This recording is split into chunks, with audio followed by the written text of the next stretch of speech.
பாக்யராஜோட பொண்ணு அந்த நடிகரை தான் காதலிச்சாங்களா? புது பஞ்சாயத்த கிளப்பி ஷாக் கொடுத்த பிரபலம். இந்திய சினிமாவுல திரைக்கதை மன்னன் அப்படின்னு புகழப்படுறவர் பாக்யராஜ். அவரோட ஒட்டுமொத்த படமும் இப்ப பார்த்தாலும் ரசிகர்களோட கனெக்ட் ஆகும். அந்த அளவுக்கு சிறப்புடையது. காமெடி, எமோஷன் அப்படின்னு பக்காவா அவரு ஒரு படத்த உருவாக்குனதுனால தான் அதிக வெள்ளி விழா கண்ட இயக்குனர்கள்ல ஒருத்தரா திகழ்ந்துகிட்டு இருக்காரு. அவருக்கு சாந்தனு அப்படிங்கிற பையனும், சரண்யா அப்படிங்கிற பொண்ணும் இருக்காங்க. சரண்யா பாரிஜாதம் படத்துல நடிச்சவங்க அப்படிங்கிறதும் குறிப்பிடத்தக்கது.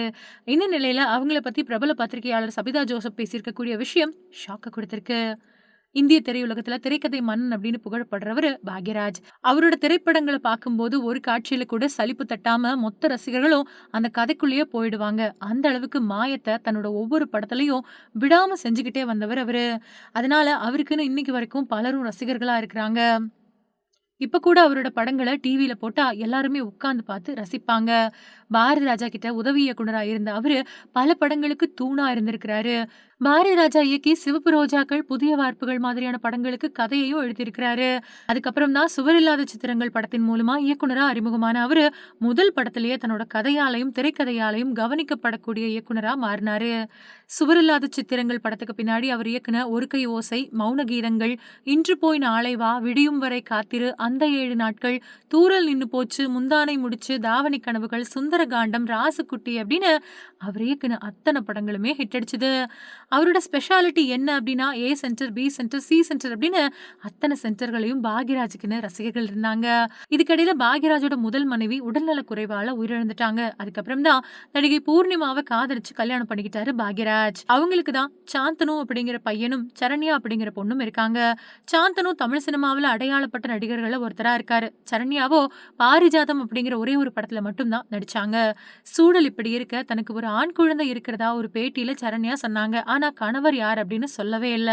அதே சமயம் அவங்களோட கணவர் ஏமாத்திட்டாரு அப்படின்னு எல்லாம் பல தகவல்கள் வட்டமடிச்சுக்கிட்டு இருந்தது. அது மட்டும் இல்லாம 3 தடவ தற்கொலை முயற்சி பண்ணதாவும் ஒரு தகவல் ஓடுச்சு.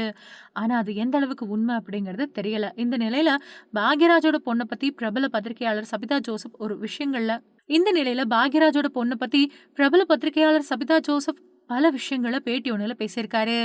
இந்த தலைமுறையில சின்ன வயசுலயே எல்லாரும் காதலிக்க ஆரம்பிச்சிடுறாங்க. அதுவும் 8வது படிக்கிறப்பவே காதலிக்க ஆரம்பிச்சிடுறாங்க. 10வது படிக்கும்போதே பிரேக்கப் அப்படின்னு சொல்றாங்க. அவங்களோட ஃப்ரெண்ட்ஸ் சேர்த்து வைக்க முயற்சியும் செய்றாங்க அப்படிங்கிற நிலைமையெல்லாம் இருக்குது. அந்த அளவுக்கு இன்னைக்கு இருக்கக்கூடிய தலைமுறை வந்து நிக்குது. பாக்யராஜோட பொண்ணு சரண்யாவ வச்சு பாரிஜாதம் அப்படிங்கிற படத்தை இயக்குனாரு. இயக்குனது மட்டும் இல்லாம அந்த படத்த தயாரிக்கவும் செஞ்சாரு. அதுல ஹீரோவா பிருத்திவிராஜ் நடிச்சிருந்தாரு. பிருத்திவிராஜ் சிறந்த நடிகர். பாக்யராஜ் மேல இருக்கக்கூடிய மரியாதையால அந்த படத்துல பிருத்திவிராஜ் நடிச்சிருந்தாரு. ஆனா அந்த படம் எதிர்பார்த்த மாதிரி பெரிய அளவுக்கு போகல. பெருசா மட்டும் அந்த படம் போயிருந்தா பாக்யராஜோட பொண்ணு தமிழ் சினிமாவுல பெரிய ரவுண்டு வந்திருப்பாங்க. ஆனா துரதிர்ஷ்டவசமா அது நடக்கல. பிருத்திவிராஜுக்கு ஏற்கனவே திரைத்துறையில அனுபவம் இருக்குது. ஆனா சரண்யாவுக்கு அப்படி கிடையாது. அதன் காரணமா படத்துல பிருத்திவிராஜ காதலிக்கிறது மாதிரி நடிச்ச பாக்யராஜோட பொண்ணு நிஜமாவே அவரை காதலிக்க ஆரம்பிச்சிட்டதா கேள்விப்பட்டேன். அதாவது பிருத்திவிராஜ காதலிச்சு கல்யாணம் பண்ணிக்கணும் அப்படின்னு சரண்யா அவங்களாவே நினைச்சுக்கிட்டாங்க. சினிமாவில் இதெல்லாம் சகஜம். ஆனா இத பிருத்திவிராஜ் பெருசா எடுத்துக்கல. ஏன்னா அவரை பொறுத்த வரைக்கும் அடுத்தடுத்த கட்டங்களுக்கு போகணும் அப்படிங்கறதுல தெளிவா இருந்தாரு. தமிழ்ல படம் பண்ணணும், மலையாளத்துல படம் பண்ணணும் மாதிரியான நினைப்புகள் அவருக்கு இருந்துச்சு. பிருத்திவிராஜ் ஒரு மலையாளி. அவங்கள பொறுத்த வரைக்கும் கல்யாணத்துக்கு அப்படின்னு சில விஷயங்கள் பார்ப்பாங்க. அது மட்டும் இல்லாம அம்மா அப்பா சொல்றத தான் கேட்பாங்க. தமிழ்நாட்டுக்கு அவரு நடிக்க மட்டும் தான் வந்திருக்கிறாரு. அவருக்கு கேரளாவுல அதிக ரசிகர்கள் இருக்காங்க. வாய்ப்புகளும் வந்துகிட்டு இருந்துச்சு. அந்த சமயத்துல தமிழ்ல வந்து 1, 2 படங்கள் செஞ்சுட்டு மறுபடியும் அங்க போகும்போது சிக்கல்கள் வரலாம். மலையாளத்துல எப்பவுமே மலையாளிகள தான் விரும்புவாங்க. அஜித், ஷாலினிய கூட எடுத்துக்கோங்க. அஜித் ஓரளவுக்கு மலையாளி. ஷாலினி பக்காவான மலையாளி தானே. ஒருவேளை பாக்யராஜோட பொண்ணு கல்யாணம் பண்ணிக்கிட்டு இருந்தா, தமிழ்நாட்டிலேயே செட்டில் ஆயிருந்தா பிருத்திவிராஜ் மலையாள திரையுலகத்துக்கு அடுத்த கட்டத்துக்கு போயிருக்க முடியாது. அதனால அவரு பயந்துட்டாரு.